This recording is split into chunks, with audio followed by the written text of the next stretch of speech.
2번 보시면 중국과 그리고 동유럽의 경우에 가주어, 진주어니까 뒤부터 해석을 할 거고요.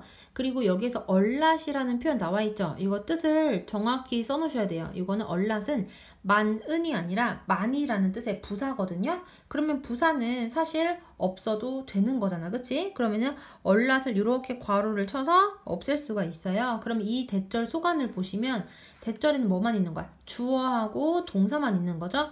help가 여기에서는 일형식으로 사용이 됐고 help가 일형식일 때의 뜻도 써놓으세요. 일형식일 때는 도움이 되다예요. 중국과 그리고 동유럽의 경우에 시장의 자유화는 많이 도움이 된다는 것은 명백하다.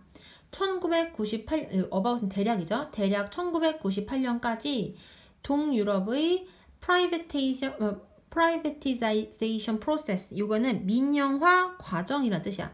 민영화가 무슨 뜻이냐면요, 정부가 가지고 있는 기업을 개인에게 파는 것을 얘기를 하는 거야. 예를 들어서 뭐 전기 회사가 있다고 해보세요. 그러면 우리가 지금은 우리나라는 한국전력이라는 공기업, 그러니까 정부에서 운영하는 기업이 있잖아요. 근데 이것을 개인한테 팔게 되는 그러한 과정을 민영화 과정이라고 하는 거야. 그러면 민영화 과정을 하면 장점도 있고 단점도 있겠죠. 장점은 뭐냐면은 정부가 그것을 관리를 하는 게 아니기 때문에 경쟁을 통해서 전기의 가격이 떨어질 수도 있는 거야. 그쵸? 예를 들어서 전기를 파는 그런 회사가 5개가 있다고 해보세요. 그러면은 서로 자기의 전기를 사게 만들기 위해서 서로 경쟁을 하겠지. 그러니까 전기세가 떨어질 거란 말이야. 이게 장점이고요. 근데 반대로 단점은 뭐냐면은 만약에 민영화된 회사가 하나밖에 없어. 그러니까 전기를 파는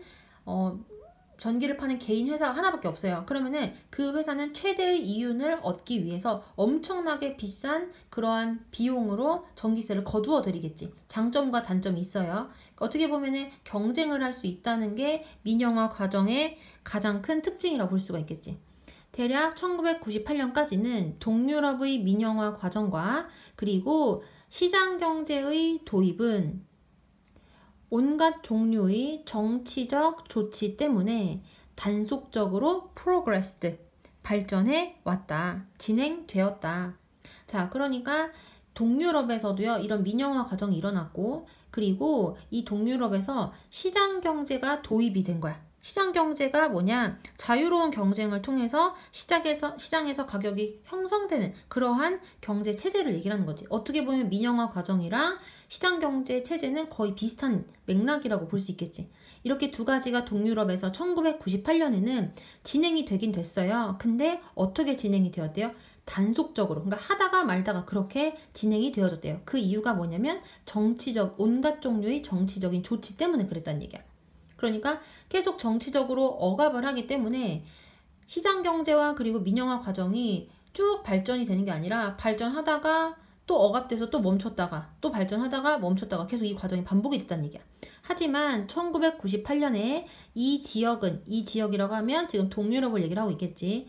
이 지역은 강한 민영 섹터, 사적인 섹터, 민간 부문과 그리고 상대적으로 자유로운 그러한 시장에 의해 특징 지어졌다. 계속 이러다가 1998년이 되니까 그러니까 이제 이 시장은 민간 부분이 더 강화된 거야. 그러니까 정부가 운영하는 회사보다 개인이 운영하는 회사가 더 강해지고 그리고 상대적으로 시장이 자유로워졌다는 얘기야.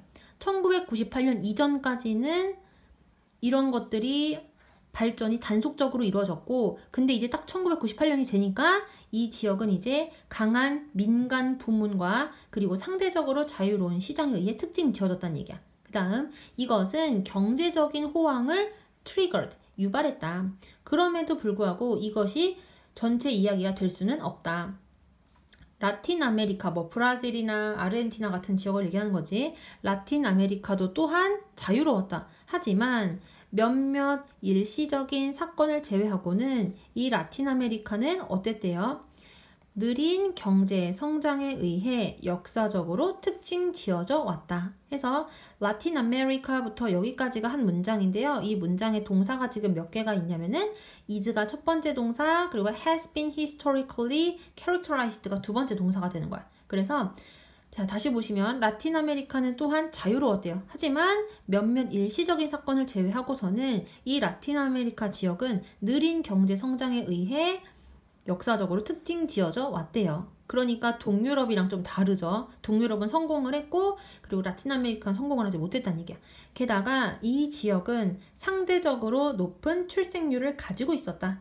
출생률이 높은 국가들은 아무래도 조금 후진국이라기보다는 개발도상국에 좀 해당이 되겠죠. As a result, 그 결과 라틴 아메리카의 1인당 부의 성장은 1998년에서 2008년까지 매우 느렸다.